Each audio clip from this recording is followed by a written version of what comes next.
Hello बच्चों, चलिए प्रश्न को पढ़ते हैं और समझते हैं। उस दीर्घवृत्त का समीकरण ज्ञात कीजिए जिसकी नाभि -1, 1 है और नीता x-y + 3 बराबर 0 है तथा उत्केंद्रता बच्चों दी हुई है हमें 1/2। तो बच्चों प्रश्न को हल करने से पहले प्रश्न के लिए बच्चों हम मुख्य अवधारणा लिख लेते हैं। ठीक है, तो ये मुख्य अवधारणा जिसकी सहायता से हम इस प्रश्न को हल करेंगे। ठीक है बच्चों, मुख्य अवधारणा में बच्चों हम दीर्घवृत्त की परिभाषा को समझेंगे। ठीक है, तो मैं दीर्घवृत्त की परिभाषा को यहाँ पर समझाने का प्रयास करता हूँ। देखो, तो दीर्घ वृत्त की परिभाषा।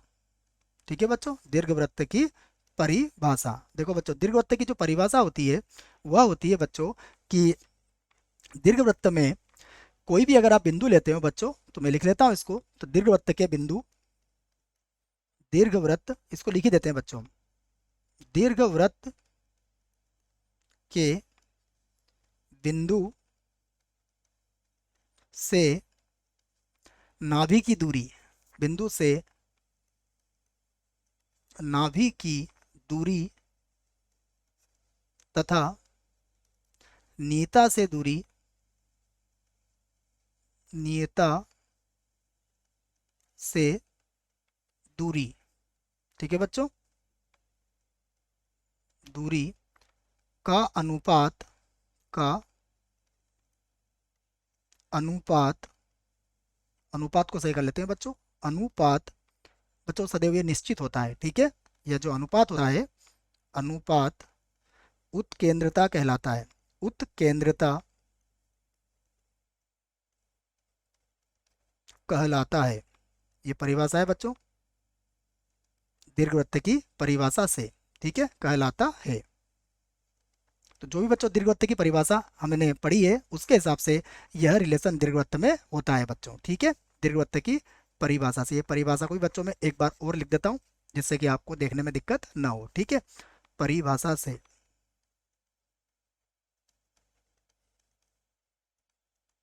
ये लीजिए बच्चों, तो दीर्घवृत्त की परिभाषा से बच्चों क्या समझ में आया, मैं इसको एक चित्र से भी आपको इस बात को समझा देता हूँ बच्चों। देखो, ये मान लो बच्चों हमारे पास दीर्घवृत्त का एक कच्चा चित्र है बच्चों। ठीक है, इसमें देखो बच्चों, यहाँ पर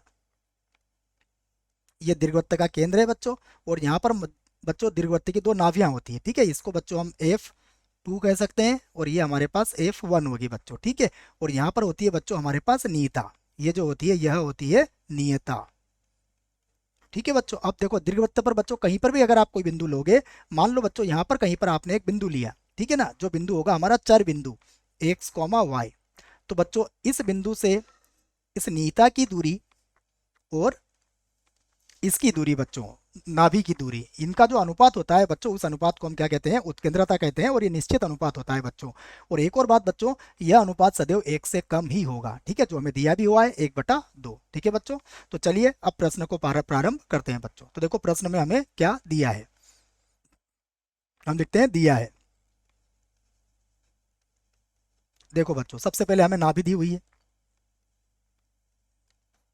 तो हम लिख लेते हैं कि हमें नाभि क्या दी हुई है, -1, 1। ठीक है बच्चों, ये हमारी नाभि हो गई। अब नाभि के बाद देखो हमें नियता का समीकरण भी दिया है, तो हम नियता भी लिख लेते हैं। नियता, नियता हमारे पास है x-y + 3 और बराबर 0। उसके बाद बच्चों देखो ई का मान भी दिया हुआ है। ई का मान है हमारे पास 1/2। ठीक है, तो देखो अब यहाँ से हम लिख सकते हैं दीर्घवृत्त की परिभाषा से हम जानते हैं। ठीक है बच्चों, तो देखो हम जानते हैं।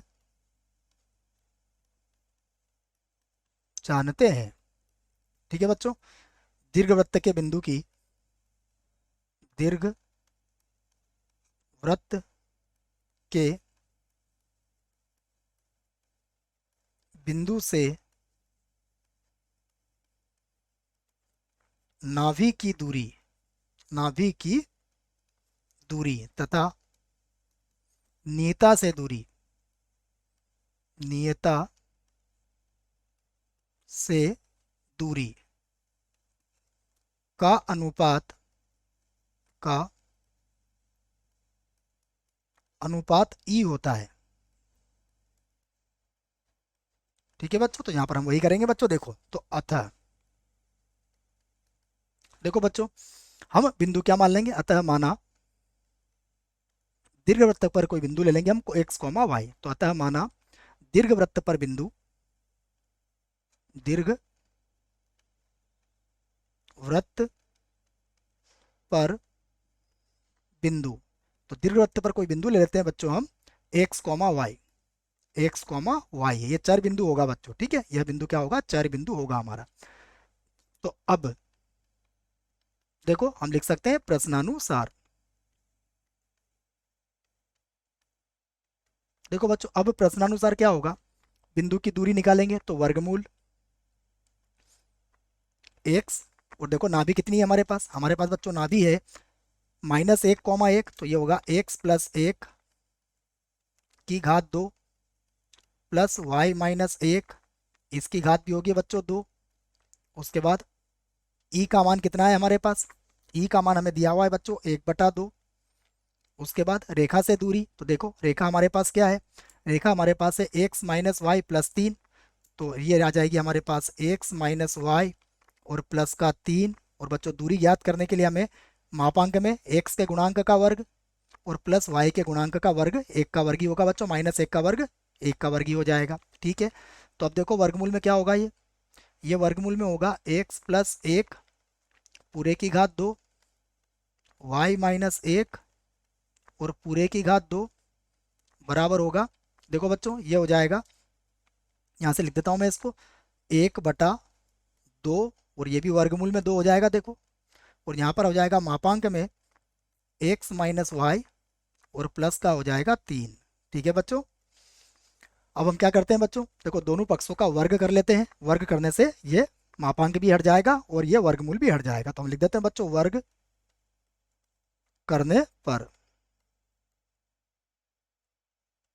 ठीक है, तो देखो बच्चों वर्ग करने से क्या होगा, वर्ग करने से वर्गमूल हट जाएगा। तो अब हमारे पास क्या होगा, हमारे पास होगा एक्स प्लस 1 पूरे की घात 2, वाई -1 पूरे की घात 2, यहाँ हो जाएगा 1/8। ठीक है बच्चों, 1/2 वर्गमूल 2 का। ठीक है, और देखो कोष्टक में क्या आ जाएगा हमारे पास, रेखा क्या थी एक्स, उसके बाद था -y plus 3, x minus y और प्लस का 3, और इसकी भी घात क्या हो जाएगी बच्चों, 2 हो जाएगी। ठीक है, तो अब देखिए इसको हल कर लेते हैं, तो ये होगा एक्स की घात 2 प्लस का 2x प्लस का 1 प्लस वाई की घात 2 माइनस का 2y प्लस 1 बराबर, ये हो जाएगा 1/8। और बच्चों ये हो जाएगा हमारे पास x माइनस वाई प्लस का 3 और पूरे की घात 2।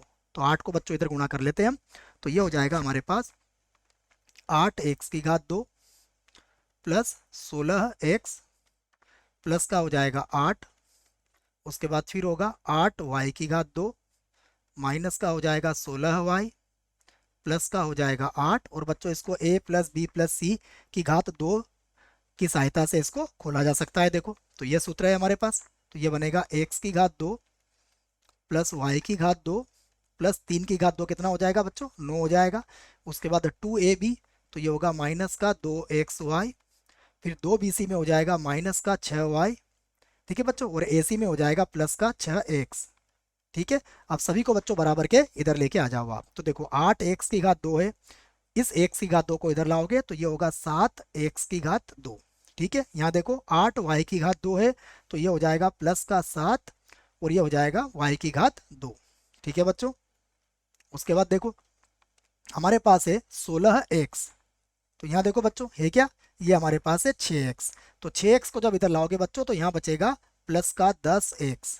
ठीक है, उसके बाद देखो यहाँ पर है माइनस का 16y और यहाँ पर है माइनस का 6y, जब इधर आएगा बच्चों तो ये हो जाएगा माइनस का 10y। ठीक है, उसके बाद और देख लो बच्चों, यहाँ पर है 8 और 8 हमारे पास 16 है, और 16 में से 9 को घटाएंगे बच्चों तो ये बचेगा हमारे पास 7। ठीक है, 16 में से 9 घटा देंगे तो 7 बच जाएगा हमारे पास, और बराबर क्या हो जाएगा बच्चों, 0। ठीक है, और बच्चों यहाँ पर माइनस का 2xy भी आएगा, माइनस का 2xy। ठीक है ना, अब 2xy को भी इधर ले आओ बच्चों, तो अब हमारे पास जो समीकरण हमें ज्ञात करना है वह समीकरण अब आ जाएगा बच्चों। तो देखो अब क्या होगा हमारे पास उत्तर, 7x की घात 2 7y की घात 2 प्लस का हो जाएगा 10x, माइनस का होगा 10y, प्लस का होगा 2xy, और फिर हो जाएगा बच्चों प्लस का 7 बराबर 0। तो यही बच्चों हमारे बिंदु का बिंदुपथ होगा, यही दीर्घवृत्त का समीकरण होगा। आशा करता हूं बच्चों आपको इस प्रश्न का उत्तर समझ में आया होगा। धन्यवाद।